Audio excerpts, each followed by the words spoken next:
Okay, so this video today is for the folks that either haven't registered their exotic dog, don't know how to, or it's been a really long time. When I say exotic, when you guys look, and we're speaking about French Bulldogs here, at the exotic colors, it's anything that's not on the application. Your standard colors for French Bulldogs are going to be listed on the application. So your brindles, your creams, your fawns, pied, black, anything that's not that, some of the newer colors, your blues, your lilacs, chocolates, merle, new shade Isabella, all of that stuff is under the exotic category. There's more in the category, but if you don't see it listed on your application, this video is for you.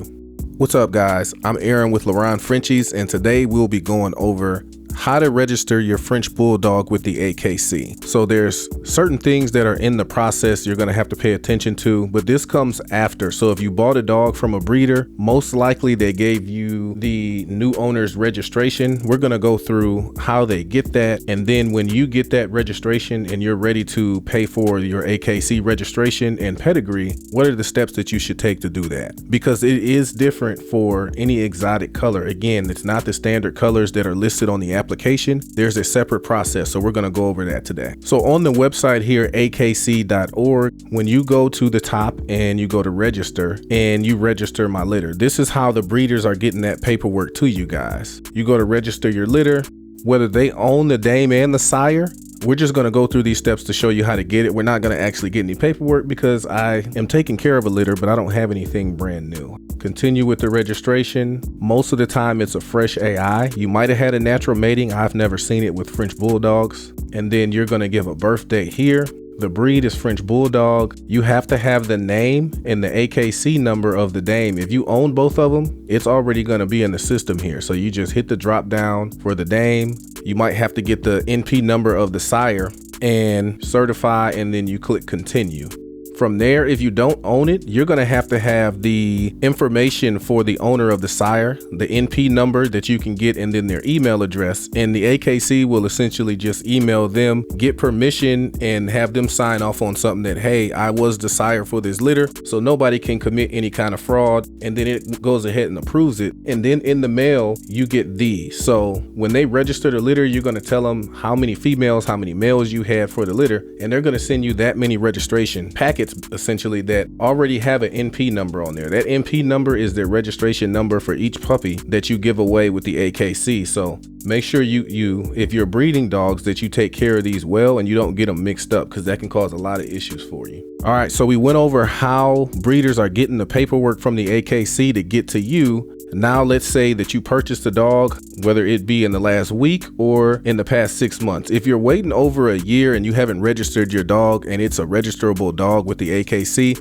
it is going to cost you more money. So I highly suggest all of you guys to keep your costs down, to go ahead and register that puppy as soon as you can before it's a year old, because it'll end up costing you money for the same exact process. So once you get it, the packet looks like this on the front, and this front page is just some information for you guys. We're going to deal with the other side of this, so the front and the back. Now, as you go through this, you're going to fill it out. I always choose to get the 4th-generation pedigree, just so I can see some type of lineage for the dog, to make sure I'm keeping it as separate as possible. I don't want to see anything on the top for the sire that I see on the bottom for the dame, or you're doing some form of inline breeding. We went over inline and inbreeding in the video. You can click on the link up here at the top right if you want to hear more about that and some of the issues that it may cause from a health perspective with French Bulldogs. But you do want to see that information. It's $25 more. The regular fee is $39.99. So anytime I register a dog, as long as I'm doing it before a year old, which I've never went over that amount, it's $64.99 out the door to register the dog. So it's not very expensive at all. So I do check the 4th-generation pedigree.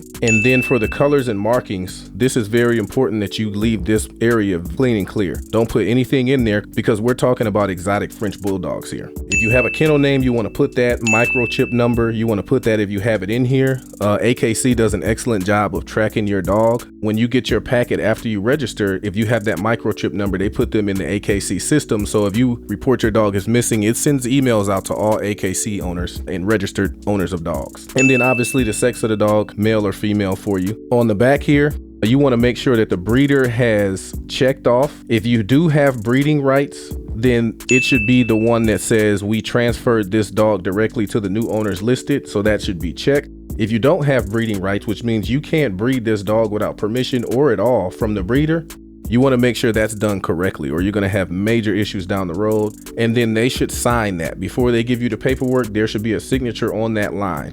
Then obviously the date of transfer. And if you have a co-owner, it does cost $10 more for the co-owner.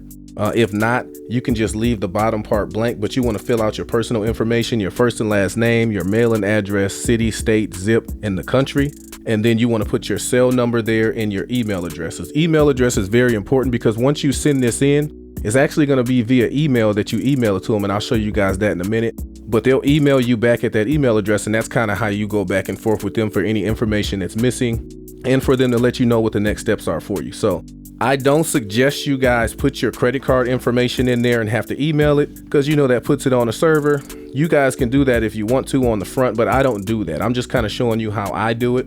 And then we'll go from there. And then you want to sign as the new owner. And if you have a co-owner, you sign that as well. So we have the document filled out on the front with the correct information here, making sure that we leave the colors and markings area clean and clear. And then we're going to have the date of the transfer, whether we have breeding rights to the dog or not, and our personal information on that back page. And then we're going to go to our email. So you take this and you need to take good sharp photos of this document. You can scan the document in as a PDF.